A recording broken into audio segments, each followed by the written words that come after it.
Hey, entrepreneurs who are tired of social media algorithms treating you like a digital punching bag. You know what I'm talking about. If you want to build a loyal following without having to dance on TikTok until your kids disown you or posting inspirational quotes till your fingers bleed, then listen up.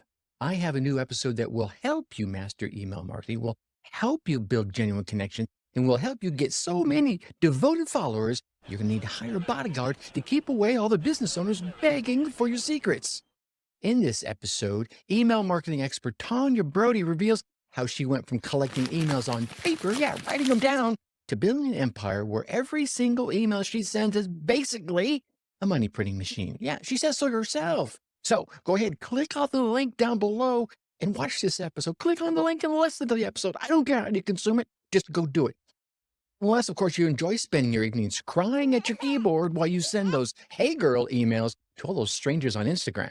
P.S. Like I told you, no dancing required. I promise.